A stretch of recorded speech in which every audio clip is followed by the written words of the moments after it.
Gary Screw Boat. I'm here to look for remnants of the railroad. So we're not going to be here all day. It's not going to be a terribly long video. I don't remember if I recorded a video back here or not for the channel.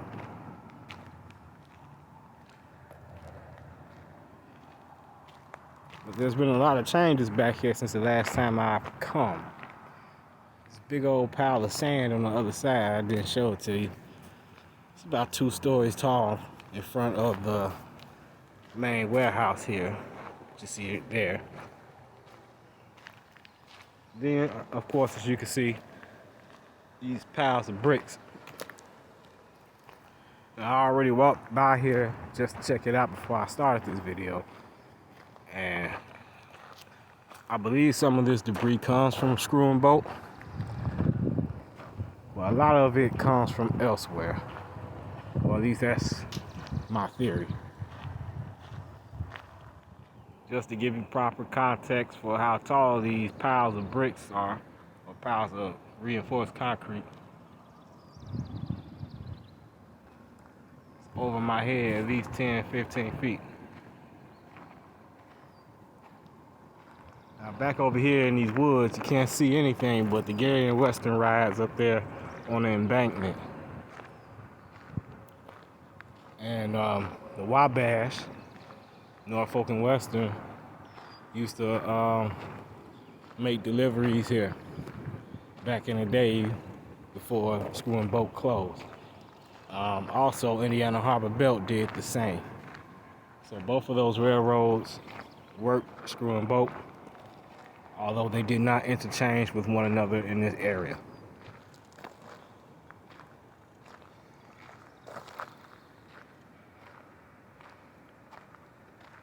This is the west side of the warehouse.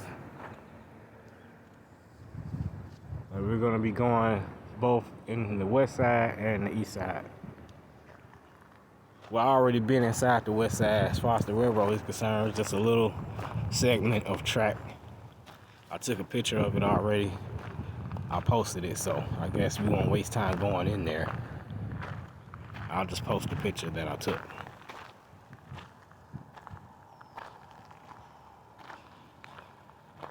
But back behind those trees, all the way in the background, is the old right-of-way of the Wabash Railroad. And there was a spur that came off of the main that went north into the back of Gary Screw and Boat. And I'm just trying to see if there are any remnants of the railroad inside of these abandoned warehouses. So there we go, walking into the east side.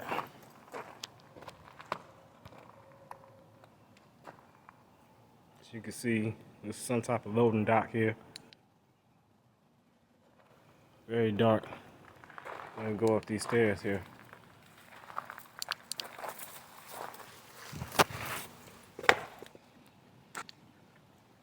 The famous pile of clothes that's in almost every photograph of Gary Screw and Boat are over there.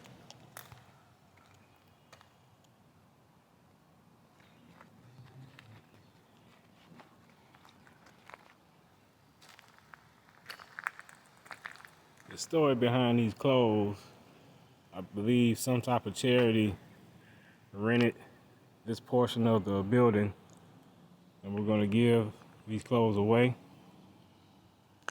Or otherwise, use these clothes for some type of charity, and it never fell through.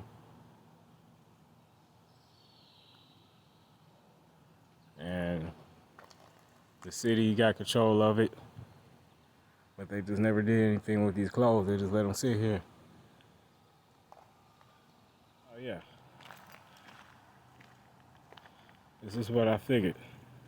That picture that I just showed you guys of the railroad remnant on the west side comes over here to the east side. So here we have right here another remnant see the clothes sits on top of the right of way.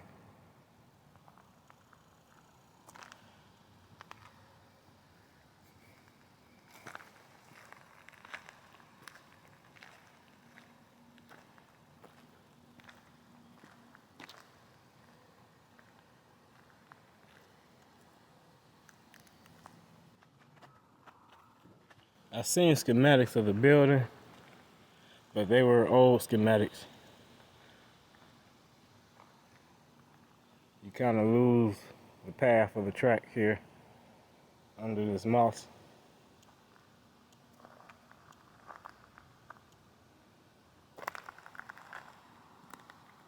So if it ends there, or if there's any other remnant of the track under that moss and under this pile of clothes here, we won't see it. There were storage tracks on the other side here. If you were to go outside that door, it would lead you back outside. And there were storage tracks that led to an industrial center. Edwin Bates, I believe. So in a roundabout way, the Wabash and Indiana Harbor Belt connected with South Shore and EJ&E. But like I said, it's a roundabout way. They never interchanged with each other back here. I think this area was some sort of loading area, which is the reason why the tracks are here. You also, when we came up here, we seen the loading dock for semi-truck trailers. So this is more than likely just used as a loading dock area. I don't know if you guys can see through them weeds there, but you see the railroad tie. And you see here there are more railroad ties. And back there in that pile, right there.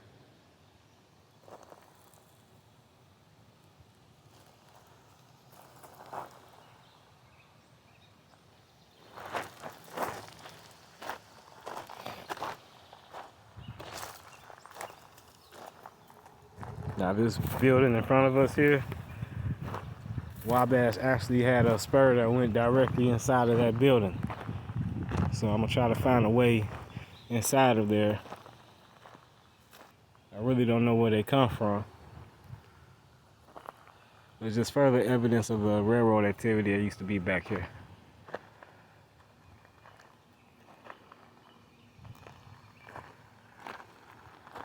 Indiana Harbor Belt had a spur that came behind this building here and came all the way around the property and back inside from the north. Right now we're on the south side of the warehouse.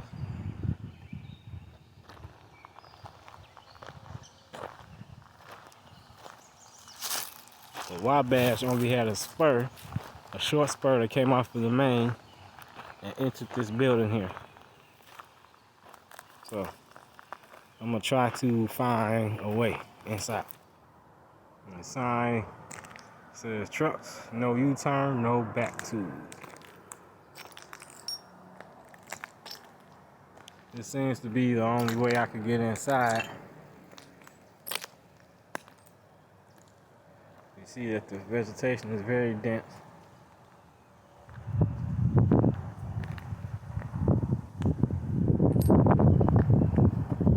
I'm not sure if I can make it.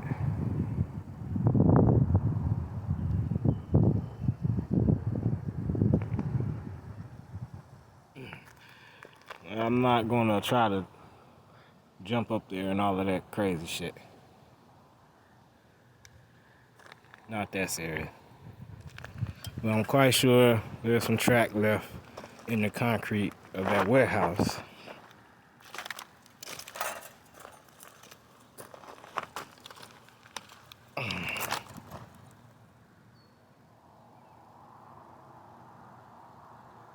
There's a staircase there. You think I'm climbing up there? Hell no.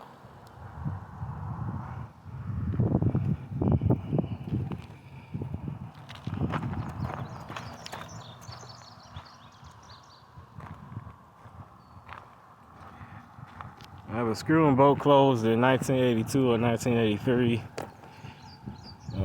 mostly because the railroad Wabash abandoned its right of way. In theory, was an old transmission.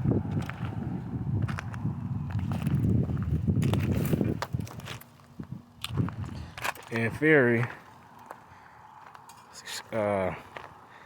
well, it wasn't Wabash when it closed, it was Norfolk and Western. In theory, Screw and Boat could have continued to use Norfolk and Western because Norfolk and Western continued to serve Indiana Sugars, which is right on the other side of all of this bullshit here. But it closed before that deal could be finalized.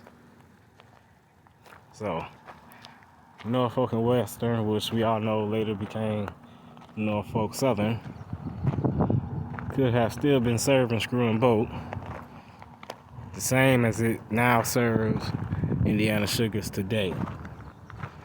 I wrote a story about how Indiana Sugars saved certain portions of the old Wabash 4th District, which is the district that ran behind here. The district was saved from just behind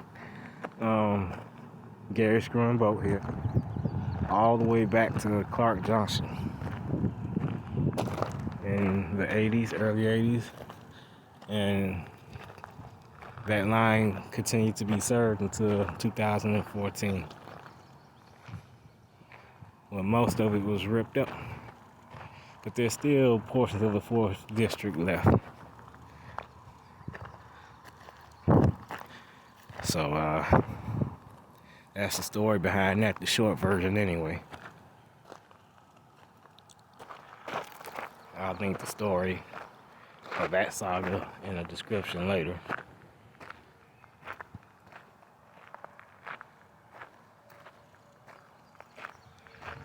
But right now, we're gonna get the fuck out of here and go to another mystery warehouse that I got curious about.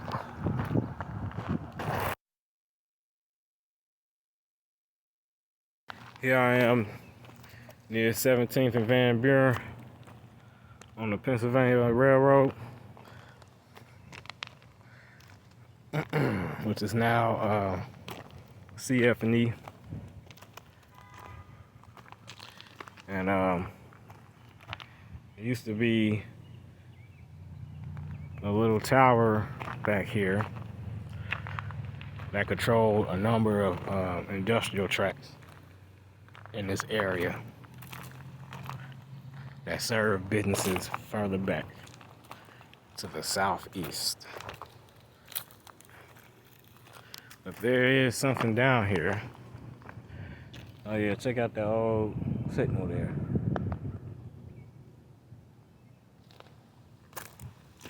But there is a place down here that's a mystery. And I have no idea what it was, and it's off in the woods.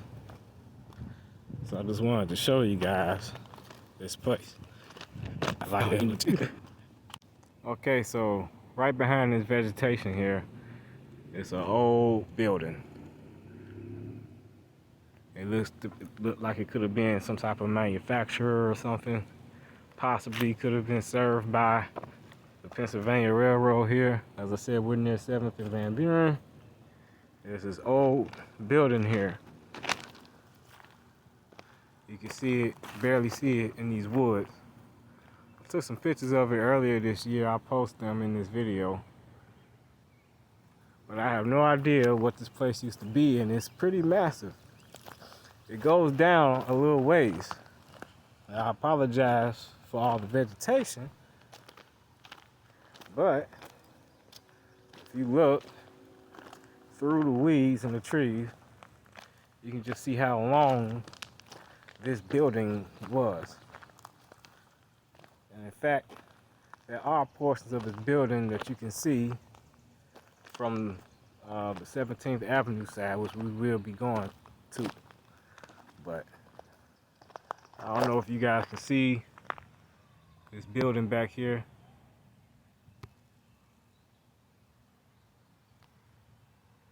And as I stated, this is a mystery building. I have no idea what it used to be, what purpose it served, or even if it was served by the railroad. I haven't looked at the Sanborn maps or anything like that to see if there's anything to gain from the information on those mediums.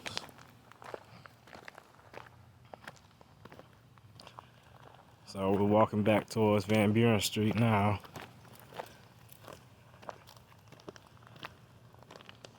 As I stated, this is the old former Pennsylvania Railroad.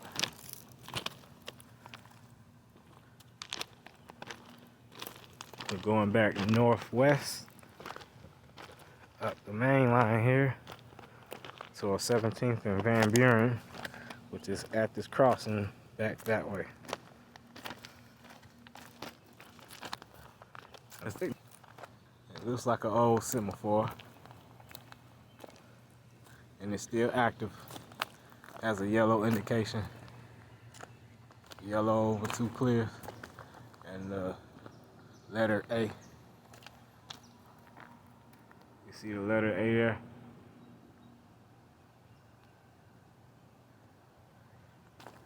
I don't know what that means.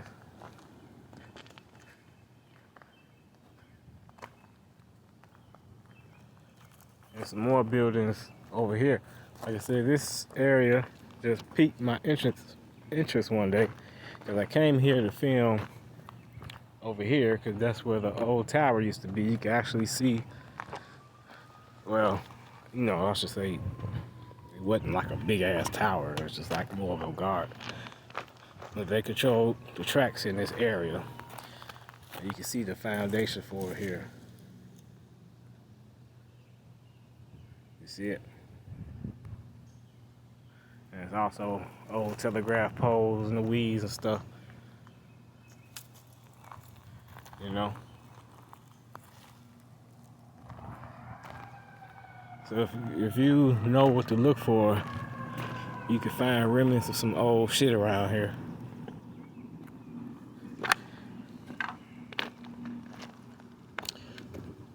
But this is 17th and Van Buren. This is 17th and Van Buren, so let's go ahead, ride up the street here, try to see what we can see from the 17th Avenue side. I guess I can film this little piece of the building here. I'm not sure if it's a part of the same building that I filmed, but it's this white building here with multiple pieces on it. And a curb down there. You can see part of the building here. White brick, or cinder block, I should say. There's a sign on the side of this building. I really can't make it out. There's lettering on it, but I really can't make out what it says. I know it says CO at the bottom.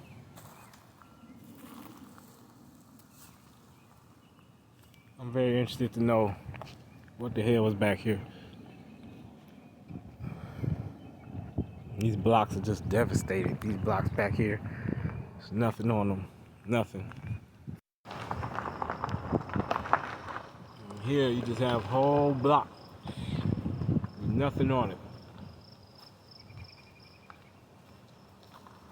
This is 17th and Jackson.